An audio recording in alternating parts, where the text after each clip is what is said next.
This year in footy, 2022. The season started in its traditional time slot of Wednesday night footy, with the grand final rematch as the D's unveiled their first flag in 57 years. They also took care of the Dogs by 26 points to kickstart a 10-game winning streak.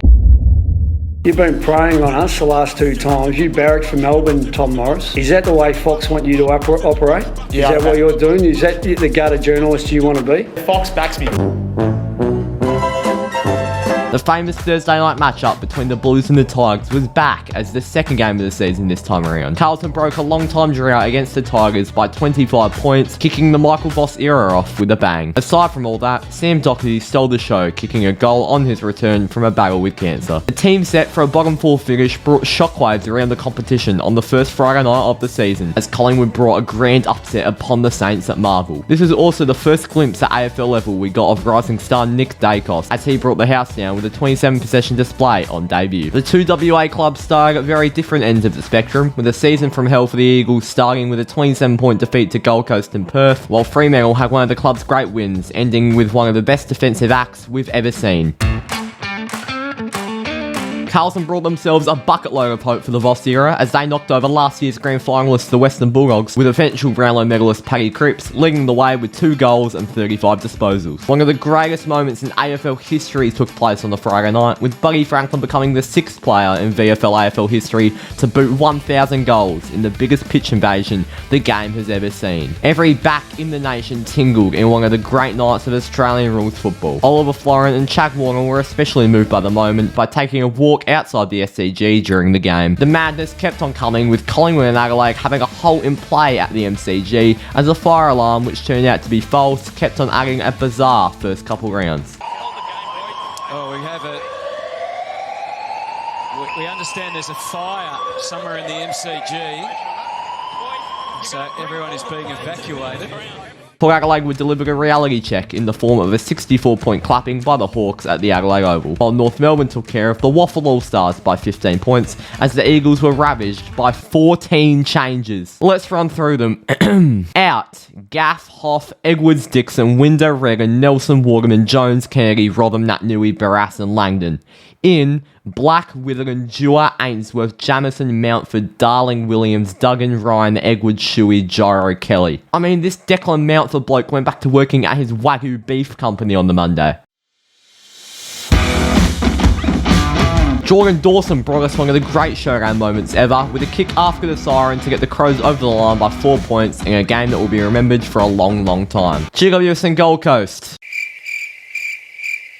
Nothing happens. The only thing to be known about this game is the whopping attendance of 4,014. I genuinely had more people at my shitty little lemonade stand in first grade. The Pies and the Cats battled all day in a game that tested the resilience and character of a young and up-and-coming Collingwood outfit. The Magpies held in there all day, with Geelong proving just too strong by 13 points, with Jeremy Cameron leading the way, having 6 goals under his belt. This occasion marked Joel Selwood's record-breaking game as the longest-serving captain in VFL AFL history. While Brisbane tore North to shreds by a whopping 108 points, Hawthorn gave Carlton a serious scare, giving the Blues the victory by only 1 point. The Saints beat the Tigers by 33 points in Maddie's match, while Fremantle made it 2 Western Derby wins on the trot, sending the Eagles into an 0-3 start. In round 4, I attended one of the worst displays of Australian rules football you'll ever see, as Port Adelaide took until the half-time siren to kick their first goal.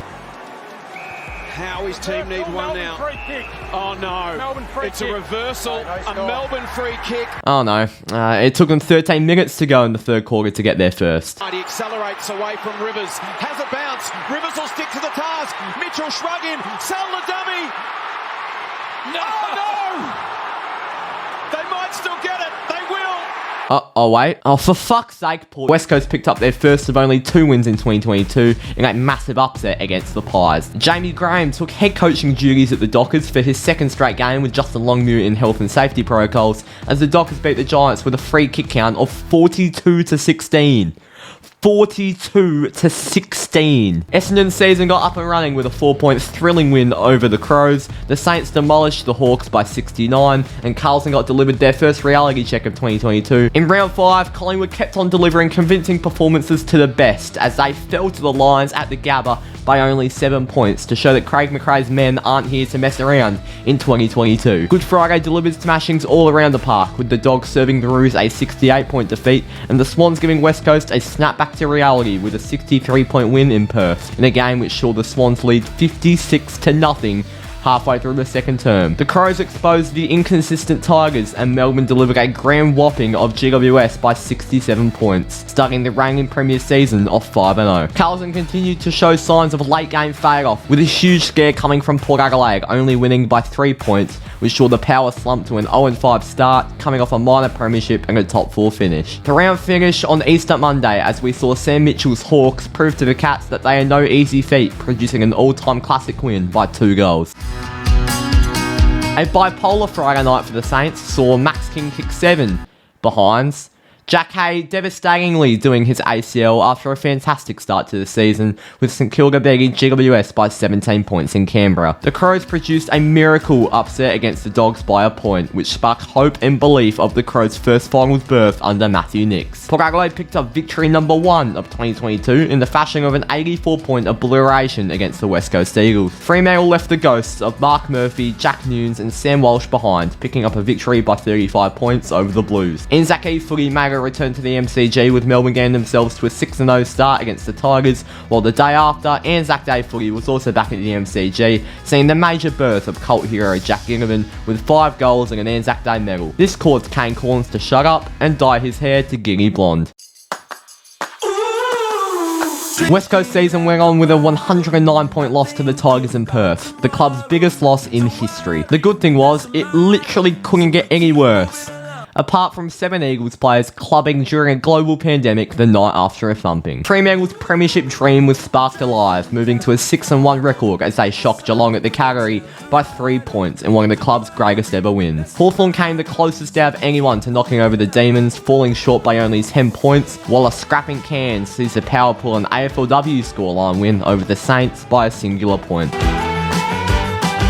Fremantle played in their first Friday night game since 2016, where debutant Jai Amos fired home 2 goals in a 78-point thumping of North Melbourne. The Suns produced a phenomenal upset at the SCG against a flat Swans outfit by 14 points, and Carlton beat up the Crows by 48 points, led by 6 Charlie Curnow goals and a 35-touch 2-goal display from Cripper. Both the Bombers and the Roos season got even worse, with losses by 58 and 69 points respectively to Sydney and Port Adelaide. St Kilda delivered the Cats' last loss of the season all the way up to the grand final. It wasn't all sunshine and lollipops for St Kilda, with a shoulder injury ruling out superstar hard-nut captain Jack Steele for 2 months. Last time the Eagles and the Demons played, Lightning delayed the game by 40 minutes. This time, Melbourne produced the Lightning themselves, thumping the Eagles by 74 points. We also said farewell to Leon Cameron as head coach of GWS, as they went down to the Blues by 30 points following his sacking. Collingwood kickstarted one of the great winning streaks with an upset victory over the lousy Dockers, who slipped into their second straight wet weather loss, bringing doubts upon their ability to play in the rain. Hawthorn for the second straight year pull a Launceston masterclass on the Lions in a shootout 117-112 victory, led by some Tom Mitchell and Jai Newcombe superstardom. You can't kickstart a round with a much more controversial start. Pressure held, free kick paid, Warner boots the pill into the crowd, and drama is sparked for days among the football world as the result ended in a 6-point Swans win. Brisbane trailed by 30 points midway through the first term against the Giants, including a 14-goal quarter between both teams, with the Lions eventually coming out 14-point victors. Fremantle cut Melbourne's 10-0 start to a 10-1 record as they produced one of the all-time shocks, coming out of a form slump of 2 poor losses to a second-half rampage against Melbourne, which saw them win by 38 points, re-sparking their premiership hopes. The Bulldogs handed West Coast yet another 100-point loss, including an Alex Keith goal from full back. It doesn't help he can't celebrate. The Collingwood-Carlton contest finally has a modern-day rivalry brewing, after the Pies got up in one of the games of the season in a grueling display of football by 4 points.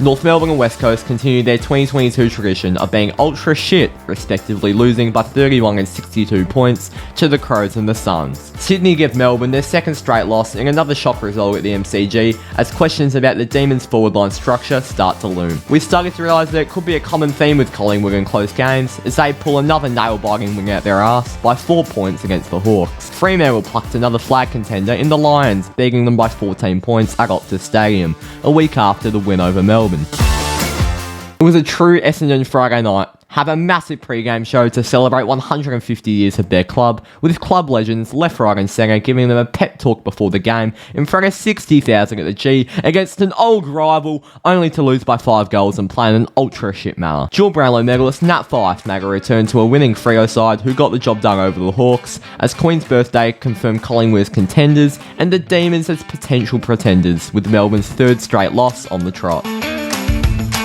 It was the second Tigers-Blues matchup of 2022, with this contest being a reverse result to round 1 as Richmond got up by 15 points. Essendon won against the odds by 35 points, a performance which showed how bad St Kilda can really sometimes be. A strange occurrence happened at Optus Stadium as West Coast actually played half decently and lost by only 18 points to the Cats. A modern day rivalry in the Giants and the Dogs had a shootout with the Footscray side getting up by 20 points in a 125 to 105 contest. It's party o'clock, people. This is Jordan DeGoey and welcome to Bali.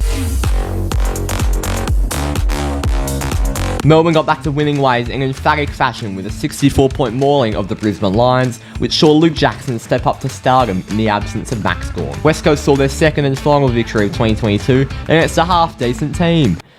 Nah, I'm taking the piss, it was Essendon. In what's considered the game of the year, the Saturday afternoon matchup between the Cats and the Tigers had both sets of fans on the edge of their seats, riding every bump, tackle and goal, with Geelong coming out eventual victors by 3 points. The ending to this game was incredible. Maurice Rioli kicked what looks like to be the winner for Richmond with 2 minutes to go, until Jack Henry, with 90 seconds remaining, took an incredible flying grab and kicked the winner for the Cats. St Kilda saw a 2-goal-6 display up to three-quarter time against the Swans at the SCG, and what turned out to be a 51-point loss in a game where Brett Ragan described his side's ball movement as deplorable and said that not even Plugger would have had a chance. The Adelaide Oval was the stage of a thriller for the final game of round, where Port Adelaide had a win in the dying seconds of the game against the Suns. The Saints responded to their horrible loss to the Swans the week before by defeating Carlton by 15 points on the Friday night, which kept their finals hopes well and truly alive. The MCG was delivered a shock first thing on the Saturday when Essendon made the dismal Swans pay, with a 9-point win for Essendon, which sparked another upset and one of the best seasons we've ever seen. Adelaide held with the Demons all day to eventually fall by 5 goals, while Jeremy Cameron's 4-goal and 30-touch display, as well as 6 goals 3 from Tom Hawkins, led Geelong to a 112-point win over North Melbourne. One of my other favourite parts of this game was the jumper clash. Great work, AFL. Make North Melbourne wear a white jersey and also make Geelong wear a white jersey. Here we go, Paul Owe in his debut for the Suns kicked a cracking goal, with his family watching on from Papua New Guinea, which in the end unfortunately ended for back-to-back games of heartbreak to the Gold Coast, as Collingwood claimed their 6th consecutive win by 5 points. Screamers were taken everywhere in Perth, with Hagan Young taking this whopper on the wing, and Mitch Georgiades claiming Mark of the Year with this grab in the same game. Young was robbed. Port Adelaide had a giant fourth quarter surge, with the Dockers coming out eventual victors closer than they would have liked by 8 points. North Melbourne, they were the chosen ones to break the Pies winning streak. Up all day, the better side, the deserving winners. Collingwood by 7, for fuck's sake! Gold Coast 2 weeks of heartbreak fueled them to dish off some heartbreak to others, as an all-time great Suns win was capped off by Noah Anderson's famous after the siren goal against the Tigers. Fremantle won by 41 points against the Saints at Marvel, but the main headline was this brilliant piece of umpiring by Matt Stevic. Mundy, could they go back the other way? Clark, well done, Deb. Butler ran him down. Saints fans thought it was holding the footy. Frederick wraps up Bradley Hill, and he's been pinged. They're going to go nuts here, the Saints fans. It's 50. Essendon also became the new premiership favourites the week after beating Sydney, defeating a COVID-touched-up Brisbane side at the Gather by 10 points. Bulldogs and the Saints played on the Friday night, and it was such a dull game that I was more enjoying watching Man United go 1-0 down to Melbourne victory. Falami's going to put it into the middle. Chance here, and it's the opening goal. And it's Melbourne victory. Collingwood claimed yet another win by under a goal against the Crows, giving them win number 8 on the trot and depression for the rest of Australia. North Melbourne claimed one of the club's most memorable wins, in a feel-good game for not only the Roos fans who will remember this game for years to come, but for everyone who fucking hates Richmond. So join in the chorus and sing it's one and all. Hey! Apart from that, round 18 was pretty boring, so it just made sense for round 19 to be one of the best rounds of football in my lifetime. It started with a game that technically can't get any closer. It was the first and only draw of the season between Richmond and Fremantle at Marvel Stadium. Richmond could have had a set shot after the siren to win the game from Noah Cumberland, until he played on with 1 second remaining and the siren sounded immediately. Siren's gone as he played on! He played on! Goodness gracious me, Cumberland! Port Adelaide and Geelong tussled all day at the Adelaide Oval, with Port Adelaide proving almost up to the challenge, with Geelong coming out just too strong by 12 points. Brisbane seemed too strong for the most part in this few clash, until Gold Coast came out with a massive fourth quarter surge. They held in there for large portions of the final term, with Brisbane ending up eventual winners by 17 points. Jamari Ugle-Hagan kicked 5 goals, including the winner from the pocket from 50 out in front of a sold-out Marvel Stadium against the reigning premiers, which will go down as one of the goals of the year and one of the games of the season, in what could be looked upon as a turning point in the start of something special in the former number 1 draft pick's career. Jamie Elliott decided that Collingwood deserve another close win, and that this round of footy hasn't been good enough. So after a tussling and turning game all day, Jamie Elliott decides to go back and kick one of the best after the siren goals of all time.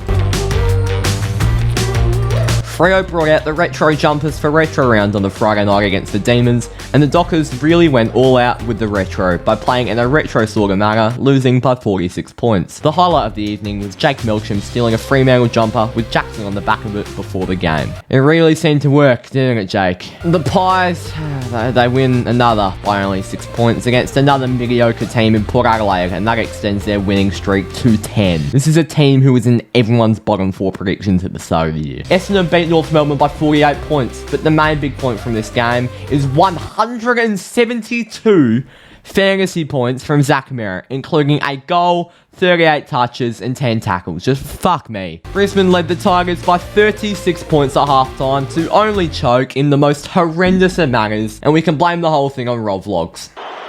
Mitch Robinson, he's missed!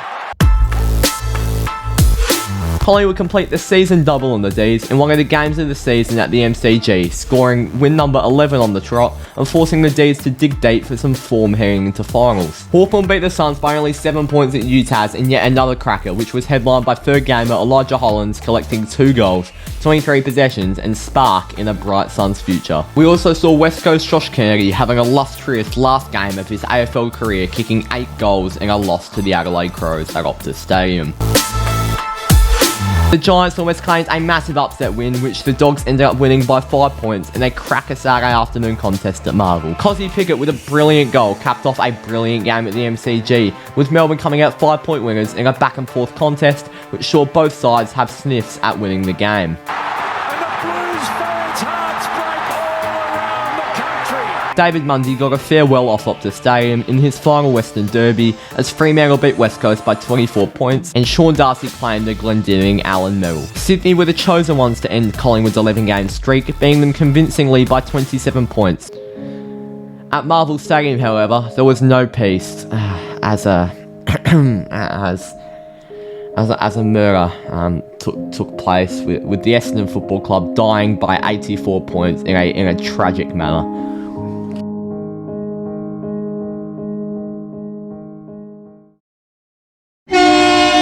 Round 23 set up a 10-goal win for the Demons, locking themselves into second place. A 20-point win for the Dockers, in which I watched in the basement of a Rebel Sport in Adelaide. A game that put the cherry on top of a suffering cake for the Roos, going down by 67 points to the Suns, with the cake being passed over to West Coast, losing by 85 points to the Cats at GMHBA. The fourth 10-goal game of the round came at the expense of Essendon as Richmond put them away by 66 points, and well, yet another mauling occurred in the showdown where Port Adelaide won by 56 points.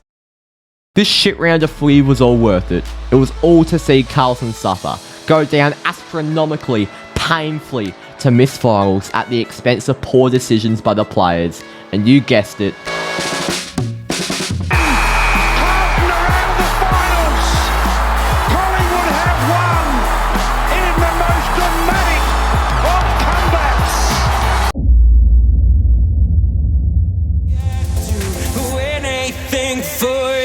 best week one of finals ever? Very potentially. It was Joe Dagger's game-winning goal and Brisbane who sent the Tigers out in an elimination final at the Gabba. Let's just dissect this goal from Dagger. Only one, that's right, only one of these 6 Richmond players have to kill the ball, and they most likely win the game. 6 of them there, can't be that hard.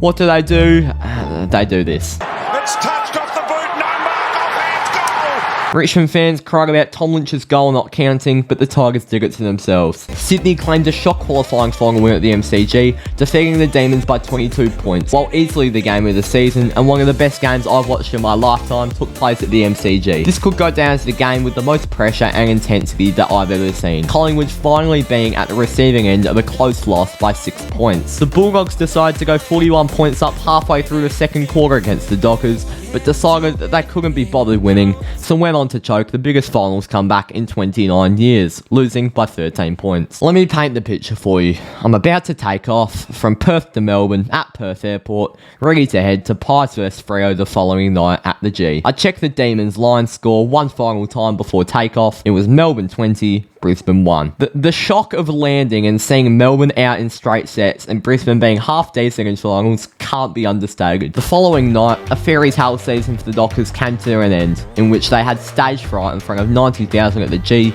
with the youngest list in the comp going down to the Pies by 20 points. David Mundy kicked one final goal of his AFL career, and in game 376, hung up the boots with a really classy send-off from Collingwood and all 10 Freo fans that made their way to the game. You can make up whatever you want in life, but Brisbane are still going to lose prelims by 71 points, and Collingwood are still going to win every close game in existence.